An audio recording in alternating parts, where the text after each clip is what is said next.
Da Fresh Morning. Da Fresh Morning.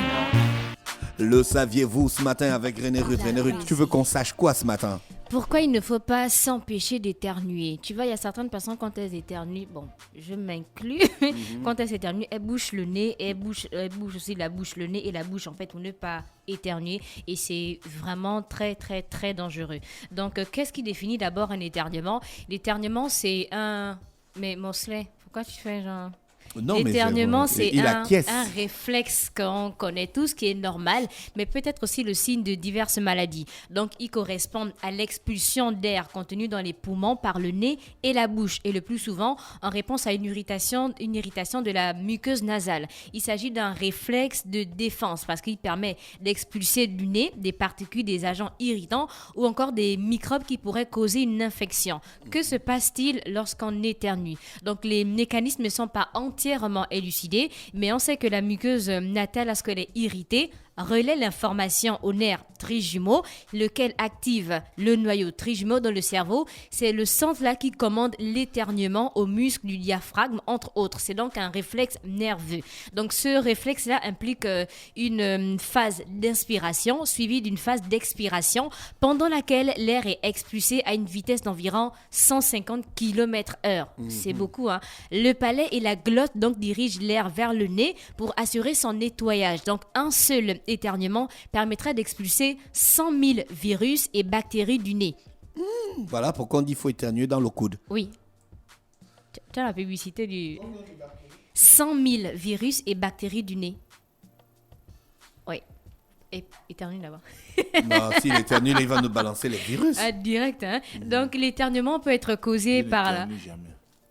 C'est toi le grand Mosley.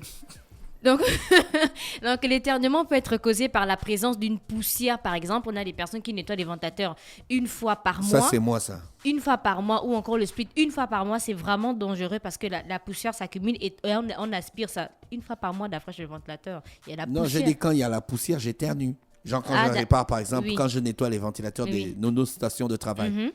Donc, ça peut aussi être causé par l'allergie. On a certaines personnes, avant d'avoir l'allergie, en fait, elles éternuent beaucoup. Donc, la présence des poils d'animaux irrite le tissu nasal et l'organisme essaie de s'en débarrasser. Donc, tu es peut-être déjà allé chez un de tes amis et puis il y avait beaucoup de poils d'animaux. Donc, après, tu t'es mis à éternuer parce que tu as peut-être aspiré ça.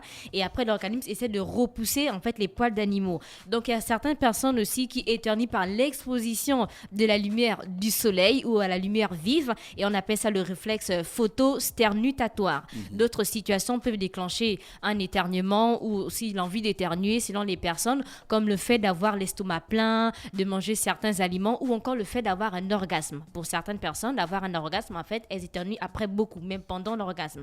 Et c'est la science.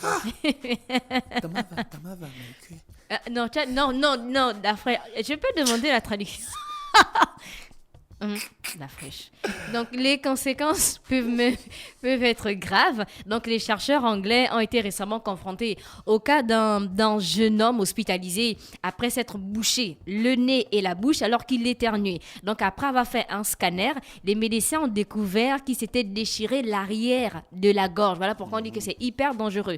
Donc, en se bouchant la bouche et le nez, en éternuant, il se produit une augmentation brutale de la pression dans le pharynx qui peut conduire à sa perforation sur les côtés de la glotte. Et au-delà, il a été observé aussi des cas de rupture d'anévrisme cérébral. Donc, c'est vraiment, vraiment dangereux d'éternuer et boucher le nez et boucher la bouche. Il faut donc éviter à tout prix de réprimer les éternuements. Il ne faut jamais essayer de bloquer l'air. Donc, la vitesse d'un éternuement peut atteindre 50 km/h et projeter des microbes à quelques 9 mètres de distance. Donc, il est autorisé de mettre sa main devant la bouche. Mais si tu as, par exemple, la grippe et tu mets ta main devant la bouche quand tu éternues, ça contamine les mains. Donc, imagine, tu as la grippe, tu éternues, tu mets la main devant la bouche et après, tu vas saluer quelqu'un, tu as contaminé tes mains et donc, du coup, tu contamines la personne en face de toi. Et pour éviter cela, il existe deux méthodes. Il s'agit d'éternuer dans le coude, le bras plié devant soi, ou seconde possibilité, éternuer dans les deux coudes, les deux bras croisés devant soi, les mains sur le côté en arrière. Exactement. Ou encore sur son épaule. Donc, c'est vraiment c'est pas conseillé d'éternuer en ayant la grippe et de mettre la main devant la bouche. Et c'était tout pour aujourd'hui. On peut utiliser aussi un mouchoir. Un mouchoir, mais après tu jettes le mouchoir, tu ne gardes pas ça dans la poche. Ensuite, on fait ressortir parce qu'il y a des gens qui achètent les Kleenex. La personne a un seul mouchoir. Donc, toute la journée, elle passe le temps avec le mouchoir à chaque fois, mais tu attrapes en fait. Ça ne sert à rien de se boucher et remettre encore le mouchoir dans la poche. Tu vas refaire sortir à 14h, ensuite à 16h. C'est vraiment risqué. C'est pas bon. C'est pas bon.